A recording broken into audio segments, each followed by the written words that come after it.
Hello, everybody, and welcome back to Swampy Comics. I'm Swampy, and today we're going to be taking a look at the comics that'll be coming out this week of March 25th, 2026. And later on, we'll be putting them into the Guy Gardner tier list. And I've been trying to set a standard of, 6 to 8 issues on a weekly average, but this week is just too big, so we're doing 10, and that isn't even all of what I want to cover. This is a huge, huge comic book week, so let's just jump into it with right here Absolute Martian Manhunter number 10, written by Dennis Camp with art and colors by Javier Rodriguez. Yeah, the second half of this series is getting close to its end, with John dealing with Despero, absolute Despero, just totally bringing him down, and the Martian kind of captured by a strange group of psychedelic terrorists or something like that that have been sent out by John's agency that he works for. Um, and yeah, I'm hoping this issue just provides us with some more answers. I'm really liking this second story arc, but I do like the first one a little more. But I do remember feeling a little lost in the sauce about this point in the last story arc too, and then the end of it really tied it up for me. So yeah, this remains one of the best books on the shelves, and worthy of just being excited about. And I'm bummed that after this we're only gonna have two more issues left, so we'll see how that pans out. But speaking of some of the best books on the shelves, we got another one right here, Absolute Wonder Woman number 18, written by Kelly Thompson, with art by Hayden Sherman, colors by Jordi Belair, and letters by Becca Carey. Here we are in Season of the Witch Part 3. Um, yeah, Diana versus Absolute Zatanna, who seems to have broken away from her Suicide Squad style kind of captivity by Veronica Cale. And God, I'm really hoping for a face turn for Zatanna. That's really what I want to see. Um, I mean, she's one of my favorite DC character, comic book characters of all time, and this absolute version is just super cool looking. And I hope we get more from her. I hope she becomes part of, Diana's inner circle. But we'll see. Looks like we got quite the magic battle happening in this issue if the cover is to be telling us the truth. So I'm very, very hyped for this. Next up, we got Dungeons of Doom number 3, as written by Benjamin Percy and Philip Kennedy Johnson, with art by Carlos Magno and Robert Gill, Justin Mason, pencils by Georges Gianti, and inks by Carl. I just need to move this away from my hands. I talk with my hands a bunch, and that includes when it's sitting on the mouse. I'm knocking stuff over. Um, but Dungeons of Doom number 3, yeah, kind of bummed we're coming to an end so soon. This is such a fun little adventure. I really like the way that this is all paced and broken up. Um, and I really hope this is setting up a lot for the future of everything that's going to be going on in Latveria. I hope this isn't necessarily just a little epilogue piece of one world under Doom. I hope this is more a connective tissue. Because yeah, I could have gone for 3 or 4 more of these Dungeons of Dooms. This is a fun little series and an excuse to have some, just complete side characters to just go on an adventure where a lot of expendable people and high stakes. Yeah, so man, what a success! I really, really like Dungeons of Doom. Sad to see it go. But next up, we got another Marvel book, Fantastic Four, number 9, written by Ryan North, pencils by Humberto Ramos, inks by Victor Olazaba, and colors by Edgar Delgado. The Invincible Woman is here and going head to head with the Fantastic Four, or Malice. I'm sure she's gonna hopefully be called at some point. It only makes sense with her completely matching that Marvel Rivals Sue Storm skim. But yeah, Ryan North's Fantastic Four has been fantastic. I've loved every moment of it, and just this whole story arc feels really big and comic booky in the best ways, and I really like the turn we've taken here. The first couple of issues of the series dealing with some little hangers on from One World Over Doom. Perfectly serviceable and fine.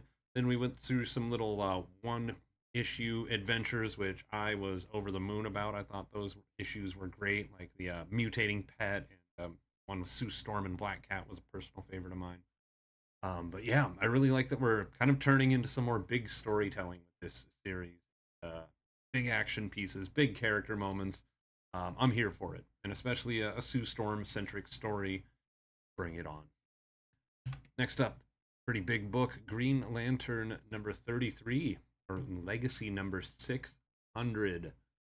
This is written by Jeremy Adams with art by Zermanico, colors by Romulo Fiardo Jr., and letters by Dave Sharp. We're also going to have a Kyle Rayner backup story in this one, written by Ron Mars with art by Daryl Banks, colors by Chris Sotomayor, and letters by Dave Sharp. Yeah, I'm really excited for this next era of Green Lantern. Um, as much as I've been enjoying this series, there's been points of it where I feel like Adams and Hampton have been kind of stuck with the unfortunate position of cleaning stuff up. Maybe some of it was their own mess. There's some stuff I don't know who wrote what prior to Dawn of DC, but there's a lot of stuff regarding the United Planets and where the core and Oa were, the multiple John Stewart thing, um, the whole emotional entities coming back into the fold. So they've been dealing with a lot, and I've really liked it. It hasn't been at the top of my stack necessarily, but I'm a Green Lantern fan through and through. So I'm really excited for this new turn in the book. It seems like Hal's going to be going off and doing his own thing, turning up an Emperor Aquaman in a couple of issues.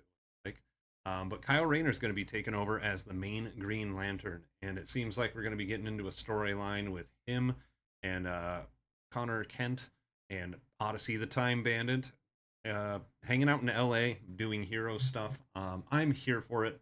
I'm ready for some more Earth based Green Lantern stories. And I'm glad that it's going to be with Kyle if Hal's going to be taking an absence for a little bit. The only thing that I'm hoping that this doesn't affect is the presence of one Carol Ferris. I really hope that she sticks around for this era of this series. But yeah, super hyped for this. Super happy that Green Lantern is having their 600th issue. Very, very cool landmark. Um, yeah, and I believe this is, counting from the beginning of the Hal Jordan era back in 61 or 2. So, yeah, pretty cool. Pretty cool. Very excited to read this. But yeah, next up, another DC book, Justice League Unlimited number 17. This is written by Mark Waid with art by Clayton Henry, colors by Tamra Bonvillain, and letters by Ariana Marr. And the Amnesty era of Justice League starts now, where it seems like a lot of these. I'm just noticing this Booster Gold and Blue Beetle cover. That's amazing. Sorry, got distracted there. But we're entering this new era where post DCKO, a lot of these villains, because all of them that are on this cover here were part of the tournament, are probably imbued with alpha energy, and are going to be helping to fix the world. Hopefully, after the craziness of it almost getting turned into the heart of apocalypse itself and all that. So yeah, super excited to see where this series goes from here. A little interesting to see Hal Jordan on the cover. I'm wondering if he's going to be more of a Justice League member for the time being. But yeah, should be pretty cool. Really, really excited to put the crazy, as much as I liked it. But ever since the beginning of this series, it's been a lot of crazy time travel-y, multiversal stuff, which I thoroughly enjoyed, but I'm so ready to step away from it for a little bit and just get to some good, solid superhero storytelling. So, very much looking forward to this issue. Next up, we got a Vertigo book, Peril of the Brutal Dark, and Ezra Cain Mystery number 2. It's written by Chris Condon with art and colors by Jacob Phillips. And Yeah, kind of I found out this is just going to be a 6 issue miniseries, which kind of bums me out, but I'm also very excited that we're going to get a nice contained story here, and hopefully this book does well enough that we get more Ezra Cain mysteries, because I really really dug the first issue of this, and I'm really excited to see where we go. I love hard-boiled detective stuff, especially in this era. So this book was just speaking to me. I mean, all three of the four of the Vertigo books that are out right now are killing it, and yeah, I can't wait to get into Nice House in the Sea all the way. I haven't actually started that series, but I've thumbed through those books. Holy crap, the art is so. But yeah, very excited for this title. Should be a lot of gritty noirish fun. And I like Ezra Cain, the character. I mean, the guy is a an old timey badass for sure. Really dig him. Next up from Image, we got Skinbreaker #7, the penultimate issue of this wonderful series by Robert Kirkman, David Finch, and Annalisa Leone as writer, artist, and colorist, respectively.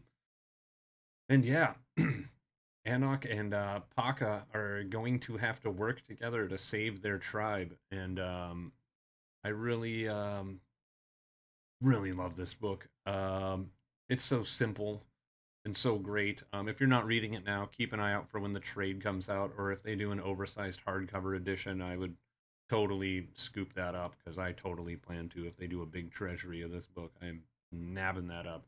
Because I gotta be honest, wish I'd been dropping the $15 an issue to get this in treasury format. It is so beautiful. But yeah, super excited to read this. Gonna be super sad to see it go at issue 8, but who knows? Maybe Kirkman has more in mind for this universe. Ooh, next up, a big book that I'm very excited about: Superman #36. The reign of the Superboys continues in this one with Superboy Prime taking over the mantle as the main Superman for now, and I just love that. I The Superboy Prime is just a fantastic character, and he's a lot of fun. And I can't wait to see what we get out of him with this title. Really cool position for him to be in. He's going to be trying so hard to get people to like him, and they're just not going to like him. And I can't wait for the conflict that gets brought because of that. And I really hope this is a redemption era for this character, and he doesn't slip back into his old reality punching ways. Um, very, very, very excited for this new era.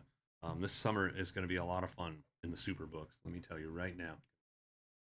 And speaking of more fun this summer, from the other company, Marvel, the other big company. There's more than just the two, but you know what I mean. Marvel got Wolverine Weapons of Armageddon coming out with their Armageddon event on the horizon. This book is by Chip Zdarsky with art by Luca Maresca, colors by Jesus Aburtov, and letters by Joe Sabino. And we have Logan meeting up with David Colton, who we met in the first 5 issues of this Captain America run that we're on right now. And it seems like he's, trying to protect this mutant, possibly. And seems like Colton and Logan might actually be on the same side. I'm gonna have to read part 1 again. I don't totally remember it. It was about a month ago, so I'm definitely gonna have a refresher tonight on this one before I jump in tomorrow. But very excited for this. Really like what Starsky's done on Captain America, and I really like the tone of the first issue of Weapons of Armageddon. And I can't wait to see where this mini takes us later in the year. So that's all we got for today. Thanks for watching. We'll catch up later in the week when I drop the tier list video. And one more thing. I should say that the DC Marvel Spider-Man Superman crossover is coming out this week. The first of it. I believe DC is getting the first, so it's the Superman Spider-Man one. Because Marvel got Deadpool Batman first, so DC I believe is getting this one first. So Superman Spider-Man's coming out. And there's just going to be so much to talk in that book. With this huge week, that book's going to get its own video. So keep an eye out for that. And thanks for watching. And until next time, y'all stay safe out there. Keep reading.